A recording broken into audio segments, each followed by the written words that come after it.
दरभंगा में शाम के बाद तेज बारिश और आंधी तूफान की वजह से दरभंगा के कई तटबंध के पास बागमती नदी में उफान और समुद्री तट का नजारा आ रहा था। हम आपको दिखा रहे हैं दरभंगा के बहेरी के खराड़ी तटबंध का यह दृश्य। देख सकते हैं कितनी तेज तूफान है।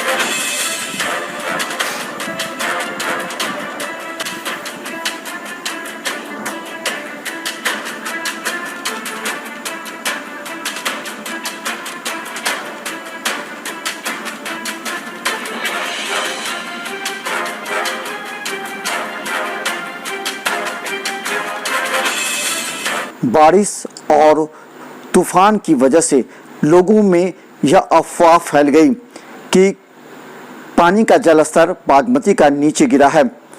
इसका अंदाज़ा लगाया गया कि ये तटबंध कहीं ना कहीं टूटा है। लोगों ने खराजपुर बांध से लेकर बहेरी के खराड़ी एवं हायाघाट के कई तटबंधों तक का जिक्र कर दिया कि शायद वहां तटबंध टूटा, लेकिन अधिकारियों ने पुष्टि की कि कहीं कोई तटबंध नहीं टूटा है, ये अफवाह है। आप देख सकते हैं कितना उफान है। और इसके बाद जब पानी स्थिर हुआ तो लोगों को लगा कि पानी का जलस्तर नीचे गिरा और यहीं से अफवाह फैली है।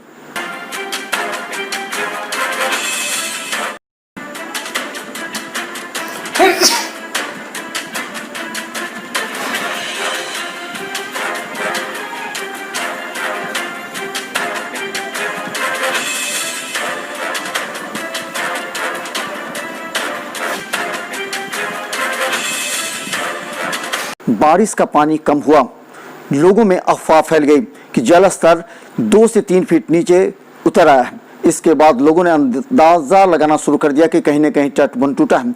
हम बता दें समस्तीपुर में भी 8 बजे ही अफवाह फैली, यानी कि समस्तीपुर और दरभंगा में एक साथ ही अफवाह फैलाई गई कि पानी का जलस्तर अचानक कम हो गया, कहीं न कहीं टूटा। हालांकि बता दें समस्तीपुर के डीपीआरओ एवं पत्रकार के साथ अधिकारियों ने इस बात की सूचना दी कि समस्तीपुर में कहीं भी तटबंध टूटा नहीं है। इसके बाद दरभंगा के बाढ़ नियंत्रण विभाग एवं आपदा विभाग से भी लोगों ने संपर्क किया।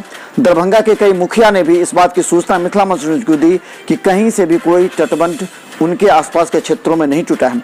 लेकिन आप देख सकते हैं समुद्री दृश्य है ये, यानी कितनी भयावह है। और खराड़ी के पास 3 जगह रिसाव हो रहा है, तो वहीं खराजपुर के चमटोली बांध जो ईंचा का बांध बना हुआ है वहां भी एक जगह रिसाव दिन से ही बहुत तेजी से बढ़ रहा था, जिसे शाम में काबू पाया गया ग्रामीणों के सहयोग से। लेकिन फिर शाम के बाद जैसे ही पानी बढ़ा वहां रफ्तार तेज हो गया। अधीक्षण अभियंता बाढ़ नियंत्रण को खराजपुर के इस तटबंध की सूचना दी गई। उन्होंने कहा कि सुबह वहां अधिकारियों को भेजा जाएगा। लेकिन बता दें यह खराड़ी का यह दृश्य है जिसे देख आप भी डर जाएंगे। पूरे बांध के बराबर पानी है और इसका उफान इस कदर है कि गांव में फैल रहा है। देखते रहे मिथिला मंच न्यूज पर अपडेट खबर यूट्यूब।